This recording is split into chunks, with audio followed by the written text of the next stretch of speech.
Hi, I'm CBS News Miami's Maribel Rodriguez. In our commitment to back to school, we're bringing you the latest information as your family heads back to class. And right now, Miami-Dade County Public Schools Superintendent Dr. Jose Dotres is addressing the media after touring several schools on their first day back. Here's what the superintendent is saying. Okay, so good afternoon, everyone.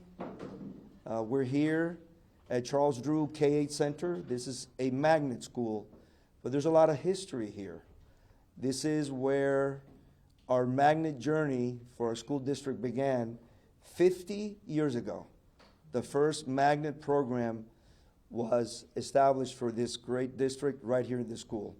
I have the incredible principal next to me, Ms. Volsi, and not only are we celebrating 50 years of magnets in our school district, but this is a brand new building that has just been opened like a month and a half ago. Yes. And so, we walk the classrooms, and the students, of course, are so excited, and the teachers delighted that they're coming into a brand new environment for this brand new school year. If you look at the building in between, that'll be a large courtyard, which I think also will include a drop-off area that connects to the magnet side of the school.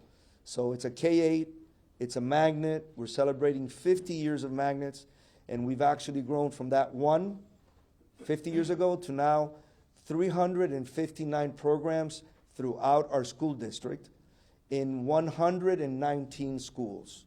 So our school district has a rich history of magnets, and the Magnet School Association of the National Association has recognized us with like over 529 awards, the #1 school district in the country with magnet programs that are distinguished and classified in those categories. So today we've had a smooth day of opening. Everything has gone well. There's always delays in some of the buses. Nothing has been significantly of an issue. Very good day with that. I worry about air conditioning, especially during the summer, especially when we open. I have good news to report. Where's Mr. Nicolo? Is he here with us? He's not with us. So he's probably tending to the calls. So when we compare last year to this year, we've had 50% less calls on air conditionings. So it's comforting to know that, because I know that's always a concern. And this year we've been very attentive. The weather, the heat has been significant, and so we have all hands on deck as it relates to air conditioning. So it's been exciting. I started my day at high school and then visited an elementary school, and now this is a K-8 center, so I cannot be more excited about the way we are starting the school year. In terms of teachers, right, there's always a concern about a number of teachers. We have hired now up to, every day the number changes. Like yesterday, this is our chief of HR. Yesterday we hired 32 new teachers. Today I believe the count is 26. So last time I reported that we had hired over 600, well now we're close to 700.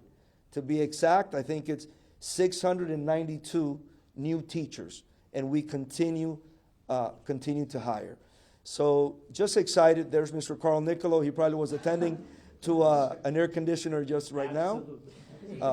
So again, it's a new beginning. It's a dawn of a brand new school year, and we are so very excited and happy to have the students back. We have lots to do. We've gone through new assessments. We've gone through new standards. So we're still in the learning stage.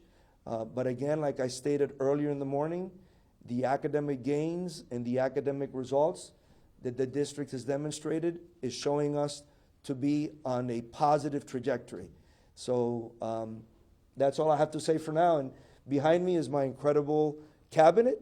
These are the folks that make sure that whatever support is needed for great leaders like Ms. Walshy and any school, any type of assistance, they're here to support. IT is here, maintenance, capital and construction, communications, our chief of police, our chief of academics, our chief of staff, our deputy superintendent, and we're here. One unit, we're all together to support schools in whatever they need. Questions? Can you talk about, this morning there were some comments from parents about the drop-off line, just a tremendous drop-off line, same thing with pickup. Any thoughts on that? So, as a former principal, I always knew that it was going to take me about 5 days for the drop-off and pickup to level off. And if the comments came from an elementary school, typically on Wednesday, it's the day where K and 1 everybody dismisses at the same time. So usually at the beginning of the year, it takes a couple of days to kind of settle the long lines. Why? Sometimes parents want to drop off their children, the first couple of days, right? To get to know the school, get to know where they drop off the kids. And then as the days progress, you see more and more students that are either riding the bus or they are dropped off earlier for breakfast. So it's something that I wish we could make better. However, it is just the normal process of the first couple of days. Do you have any information on how many vacancies the school district has at this point? Yes. So approximately, and the good thing is we have less vacancies than last year. Just like we've hired approximately 150 more teachers this year than last year, because I just did a comparison. I called Mr. Carmona. I also compared our number of vacancies, and so our vacancies are also down from last year. Approximately, we're looking at 198 in the core subject areas. Your message to parents this year, just starting out.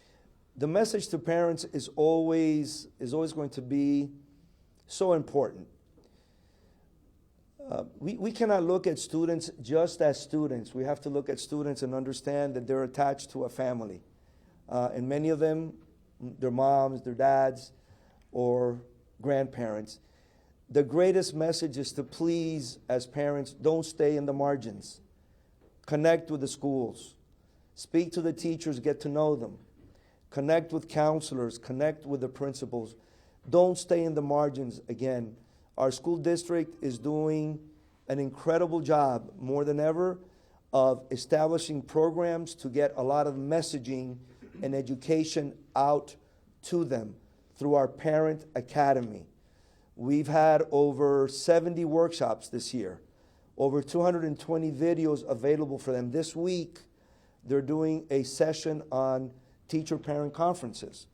So we want parents to see the school as a connector in the community, right? Please go to the school, not only to deal with things with your students or your children, but schools are also a source of information to get them connected to maybe other resources that they need. But the key is to visit the school, meet the teachers, meet the principals, get connected. That makes a huge difference in the ability of our kids, of our students, to succeed in school. So on the vacancies, you said 198 for the core subject. Mm-hmm. What is the total vacancies for teachers, and where are you seeing the most vacancies as far as subject areas? Right. So usually it's always going to go down to critical shortage areas. ESC is it. If we have had an area, and I like ESC is our terminology, teachers that teach students with special needs is the area that for years has been a pain point for us. Mathematics, especially higher level mathematics, is also an area of need, and science. What is good about this year is that through our partnership with Miami-Dade College has one of the tracks of their College of Education is exceptional student education. And through that partnership, we've been able to hire more teachers with teachers of ESC, students with exceptionalities. In our school district, we also have our Grow Your Own program. So any of our paraprofessionals that are servicing students with special needs, we have targeted them to help them grow and become teachers. So that's in the area of ESC. So that's where we're sitting right now if we have any vacancy.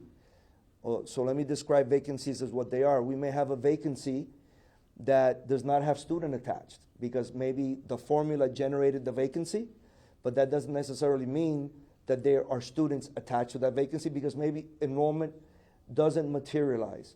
But now if we look at the classes that do need students attached, it's about close to the 200 range. And those are what we're working on. And so we have individuals at the district level that are certified, that just like we did last year, the thing is last year we had more vacancies than this year. The reality is the reality. It's a different landscape. They will be deployed to service and be in those classrooms until we generate and we're able to hire. We're hiring approximately, 50 teachers or even more a day? Correct. And so we will get to that number as soon as possible, but there's always fluctuations. Can you tell us, is it too early to say regarding attendance today, whether or not the voucher program is hurting you guys? Is it too early to say that, or can you give us a sense of attendance today versus first day of school last year, maybe? Ari, we don't have, right now it's 2 o'clock, so not all schools are closing. So it's, number one, it's too early to tell about the vouchers for sure, because we could have probably known even earlier based on the withdrawals. We don't have a sense of that yet. It'll probably take us a couple of days to see if there's been any impact, right, and the significance of it. As you know, last year, for the very first time in over 20 years, our school district actually increased in enrollment, okay? We need to see what the impact will be this year. School started on a Thursday, so we have Thursday and Friday. Monday, we'll have a surge of students because of the dynamics of how the calendar has been set up. So we can probably give you an idea of the impact probably closer to next week, I would say. I just don't want to venture into giving you numbers because it's the first day of school and there are still parents. If you visit some of our schools, you'll see the registration, right? The lobby, they're still trying to get their children registered into school. And as far as the heat, can you speak to, like, what are the calls that you're getting? What are the issues with facilities? So, Carl, I can maybe speak for you. So what we've been doing between Mr. Nicolo and Dr. John Pace, we watch for calls of air conditioning situations, right? Where there are heat problems. And overall, we have over 350 schools. So it seems like the landscape, we've been able to attend to the majority of these air conditioning units. It's one school that we're working with very closely. But other than that, that's one of the things that's monitored the most. And like I said earlier, I'm just encouraged that this year, as compared to last year, we had 50% less calls. And that is, am I correct? You are correct, sir. So that is a sign for us, and we're concerned. We're concerned about the temperatures. We have protocols in place in terms of the amount of time that students can be out, depending on the temperature, and the duration of the activities that they can do outdoor. So thus far, everything has been going fairly smooth. Can you say how many calls there have been? Carl? Today we got approximately maybe 20 calls. Out of those 20 calls, we're working on about 8 right now, and these are pockets of areas, a classroom here and there, perhaps a media center here and there. So, and we're dealing with supply chain issues, of course. We're trying to get compressors, we're trying to get motors. But for the most part, as the superintendent stated, it was a very successful opening, considering the record heat, considering our inclement weather with lightning, because that affects our AC systems as well, and the shortage of AC parts. We were very successful at this school level. So what I'm going to say about him is, and he didn't say this, is that this year he took precautions about the supply chain issues to make sure that he had a bank of parts and chillers that I know that it has not happened in other places. It's kind of like we got ahead of the game. Am I correct? You are correct. So that's to his leadership and kind of pre-planning to make sure that if there are issues, we're able to respond to them. And so was it an issue, I'm sorry, of like AC units not working at all in those select classrooms? Yes. Yes, and you come in and you fix them. They have to attend to them, and it's the normal flow of what we do with air conditioners.